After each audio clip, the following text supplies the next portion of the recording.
চলো আজকের রেসিপি হচ্ছে সিম্পল একটা চিকেন বিরিয়ানি। তার জন্য এখানে নিয়েছি চিকেন, পরিমাণ মতো হলুদ গুঁড়ো, লাল লঙ্কার গুঁড়ো, কাশ্মীরি লঙ্কার গুঁড়ো, স্বাদ মতো লবণ, জিরে গুঁড়ো, ধনে গুঁড়ো, গোলমরিচের গুঁড়ো, পরিমাণ মতো সর্ষের তেল দিয়ে ম্যারিনেট করে এটা রেখে দিতে হবে। আর খুবই কম উপকরণ দিয়ে এটা আমি বানিয়ে নেব। এবার জলের মধ্যে এলাচ, দারুচিনি, তেজপাতা, ধুয়ে রাখা চালটা দিয়ে ভালোভাবে সেদ্ধ করে জলটা ঝরিয়ে শুকনো করে রেখে দিতে হবে। এবার কড়াইতে সর্ষের তেল গরম করে কুচনো পেঁয়াজ, পরিমাণ মতো লবণ দিয়ে দিতে হবে আদা রসুনের পেস্ট। তারপরে দিয়ে দিতে হবে লাল লঙ্কার গুঁড়ো, কাশ্মীরি লঙ্কার গুঁড়ো, হলুদ গুঁড়ো, স্বাদ মতো চিনি, স্বাদ মতো লবণ। তারপরে দিয়ে দিতে হবে টমেটো সস, ম্যারিনেট করা চিকেন আর বেশ কয়েকটা আলু দিয়ে সুন্দর করে কষে নিতে হবে।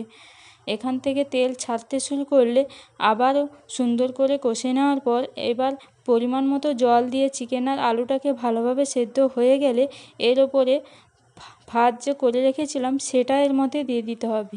দিয়ে সম্পূর্ণটা ভালোভাবে বিছিয়ে এবার দিয়ে দিতে হবে ওপর থেকে সেদ্ধ করে রাখা ডিম, পরিমাণ মতো লবণ, পরিমাণ মতো চিনি, গরম মশলা গুঁড়ো আর বিরিয়ানি মশলা একসঙ্গে দিয়ে দেবো, মিঠা আতর আর কাঁচা লঙ্কা একটা ভেঙে এইভাবে দিয়ে দিতে হবে।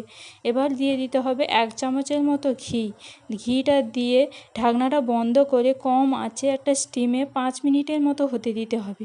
5 মিনিট পর আমি খুলে নিয়েছি, দেখো দেখতেও যেমন লাগছে, আশা করি খেতেও খুব ভালো লাগবে। তোমরা এই রেসিপিটি ট্রাই করতে পারো আর কেমন লাগলো অতি অবশ্যই তোমরা কমেন্ট করে জানাবে। আর পরের রেসিপিটি পাওয়ার জন্য চ্যানেলটিকে সাবস্ক্রাইব করে রাখো।